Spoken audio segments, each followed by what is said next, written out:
Collingwood in the year 1897. No single event of this era has been as terrifying or evil as that involving Quentin Collins and Count Petofi. Using his enormous powers, Petofi has successfully transferred his own diabolical mind into the body of Quentin, and vice versa.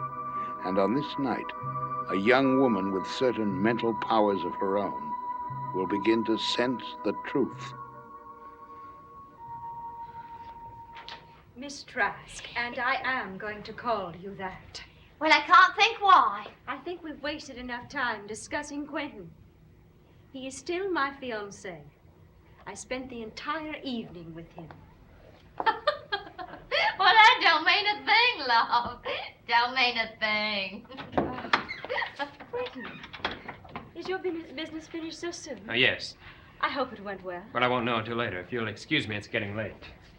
I have an early appointment. Of course. Good night, darling. Good night.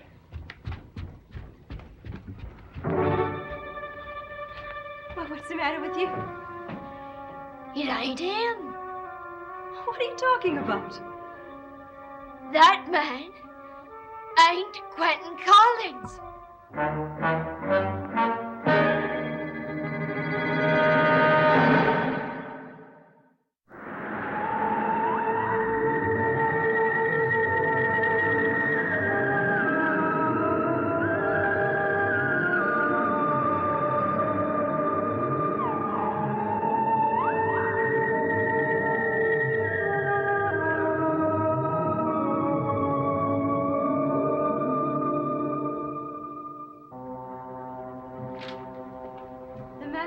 Upstairs is not Quentin Collins. That's right. Oh, that shows how differently people can see things. I thought he looked remarkably like Quentin. Looked like him, yes. But it wasn't him. There was something terribly different about him. That is true. Quentin has changed a great deal since I came into his life. No, that ain't it. It's something different. Something evil. Evil? You better listen to me. I can sense things like this, and I'm never wrong. I'm beginning to say something. A building, not far from here. It's a strange sort of building. The inside walls are made of stone. And there's furniture. I say a sort of music stand. And stairs. The building is below the ground. And somewhere in that building is the real Quentin Collins. He's in that building. Quentin is. The conversation is about me. I think I should take part. Oh, no, you shouldn't, Governor. You ain't Quentin. What are you saying? You can fool everybody else, but not me. I think you better explain yourself, Charity. You're the one what's got explaining to do. Suppose you answer a few questions, like, the date of your brother Carl's birth. My brother Carl's birth. And the date of his death. Answer me that one. You're completely mad. You can't tell me because you don't know. I got another one for you. What did Carl give you on your 21st birthday? I remember him telling me what it was. Now you tell me. I am not in the habit of taking orders to do things. You're stalling, that's what you're doing. You don't know the answers. Angelique, what kind of nonsense has she been telling you? Well, nothing I can take seriously. You better take it seriously if you know what's good for you. Is that a threat? You still haven't answered my questions. Quentin, why don't you just tell her what she wants to know? Then we can all get some sleep. I refuse to answer her questions. I don't have to be interrogated by some mad maniac. Mad am I?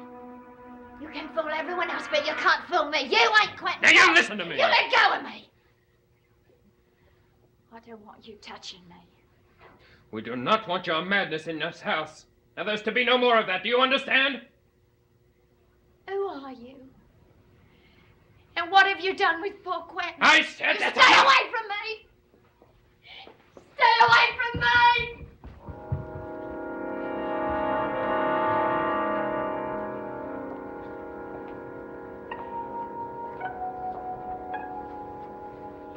Well, Quentin. Well, what? Well, why don't you admit it?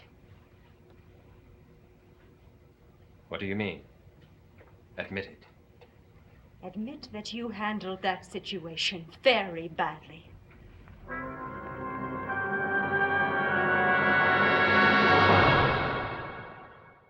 And just how would you have handled the situation? Well, I wouldn't have gotten so angry with Charity, for one thing.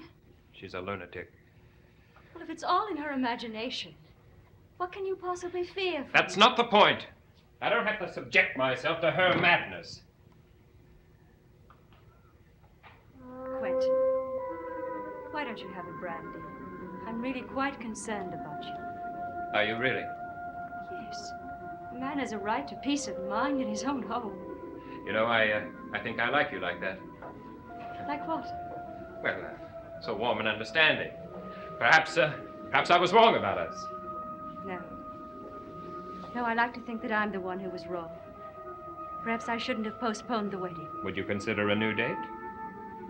Yes, I would. Good night, Angelique.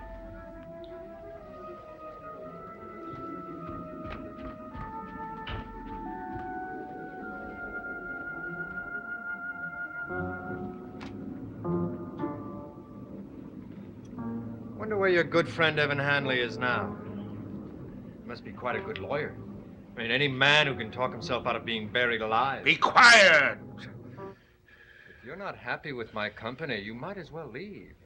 Count Petofi. Stop calling me that. But that's your name. Know who I am. You will address me by my real name. What would people think if I did that? My name is Aristide. May I introduce you to my good friend, Quentin Collins? What's that? Oh, yes. Well, I realize he doesn't look like Quentin Collins. Stop it. Just trying to point out the absurdity of it all. And that you might as well resign yourself to the situation. As far as the world is concerned, you will play the master and I the servant. At least for the moment. What do you mean, for the moment? Sooner or later, I plan to leave the dreariness of this mill for the grandeur of Collinwood. You at Collingwood? I'm You not- think your master would ever entertain such an idea? You're crazy. I'm not talking about the Collinwood now. I mean the Collinwood of the future. You seriously believe he intends to take you with him to the future? I certainly do. I was wrong. You're not crazy. You're stupid. He doesn't need you anymore. In the Collingwood of the future, he'll have all the comforts of life. Take you with him, indeed. An albatross around his neck, that's what you'd be, and he knows it. That's enough. The truth is sometimes painful, isn't it, Aristide? You know your master's made it clear he wants this body kept unharmed, so I'd suggest you put that knife away before you make a serious blunder. I'm not going to make any blunder. Oh, I know you're going to get yours. I only wish I could be here to see it. You will be, Aristide. You will be. Someone's coming. Get in the back room and wait. I've no intention of going anywhere. You'll do exactly what I say. You're forgetting the game, Aristide. I am the master and you are the servant. In the presence of others, you will do as I say.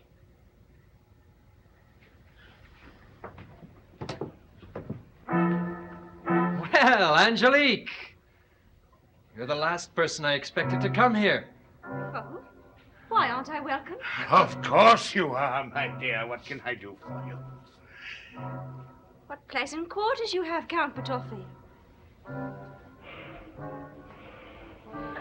And what an interesting music stand. Do you play an instrument? His Excellency is extremely fond of music. Angelique didn't come here to admire our modest furnishings. That's right, I did not. I would like to speak with you alone. By all means, my dear. Aristide, you will leave the room. Excellency, do you think that would be wise? Are you questioning me? No. Then get out. But Excellency... I said get out!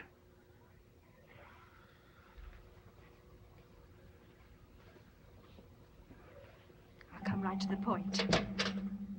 You and I had a bargain, I believe, not to interfere in one another's plans. But I have reason to believe that you are doing something to Quentin Collins. Something that has made him change. Something that will bring him to great harm. You should have been the first one I told, but I was afraid you'd be the last one to believe me. Why, what are you talking about? You must believe me now, Angelique. However bizarre it sounds, you must believe me. Believe what? That I am Quentin Collins.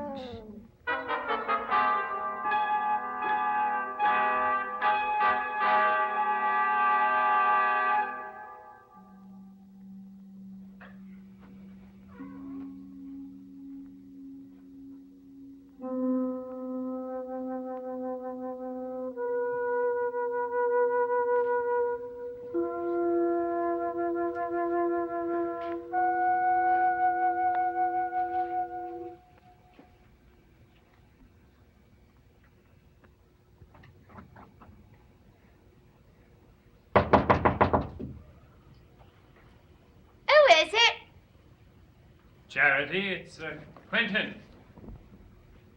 I want to talk with you. Open the door. What do you want to talk about? But I'd like to apologize for being angry. I didn't mean a word I said. You must believe that. All right. There's no reason why we can't be friends. So, open the door. No. No, I don't want to open the door. There's no need for you to be afraid of me, Charity. Well, I am. I don't trust you. I don't even know who you really are. Charity, I don't think you should say things like that. I can't help it. It's the truth, ain't it? Now, you listen to me, and you listen carefully. If you go on raving the way you have been, your days are numbered, Charity.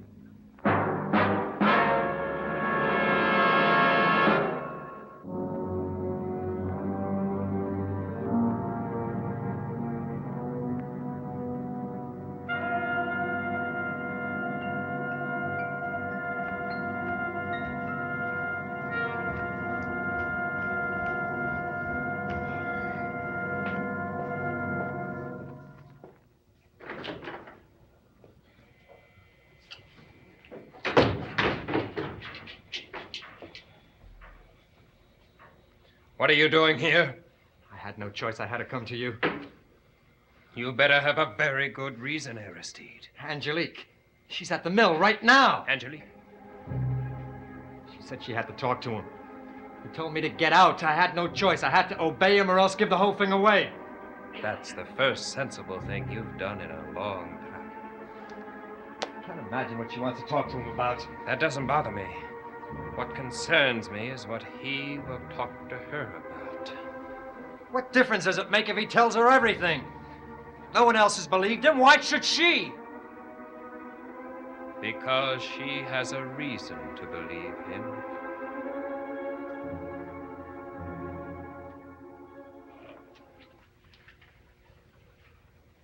Told you everything. From the moment it happened until now. You do believe me, don't you? Yes. Yes, I believe you. But it's easy to see why others don't. One other person believed me. Julia Hoffman. But before she could help me, she'd disappeared.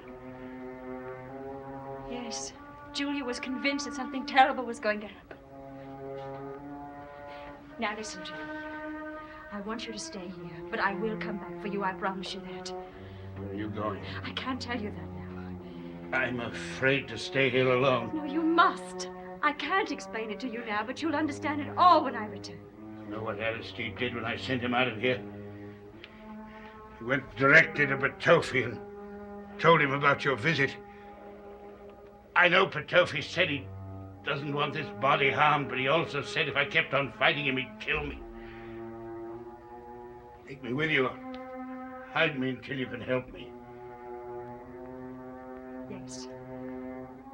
Yes, I suppose it is time. But you knew the truth.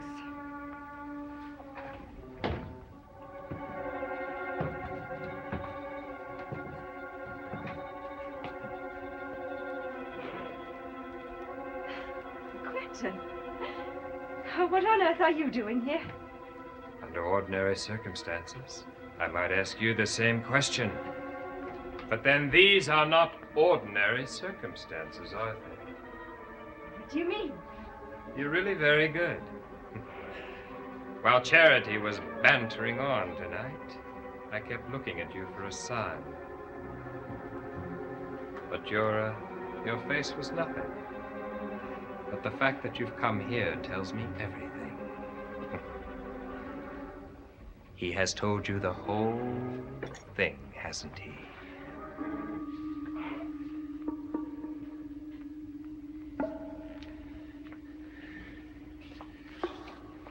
No use denying it. He knows.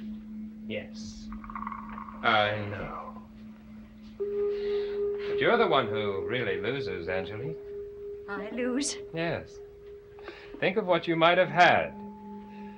The mind of Count Petofi and the body of Quentin Collins. It's really quite an incredible combination.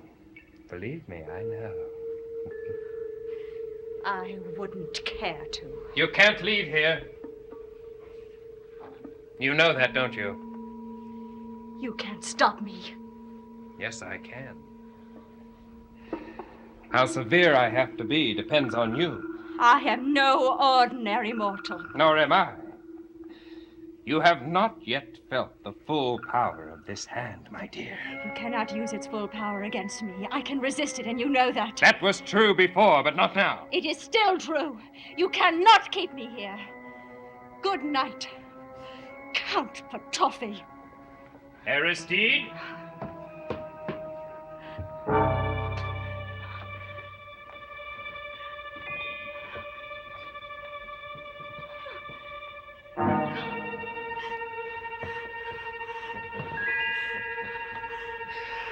Now you see, my dear, I did not come unprepared for you this time.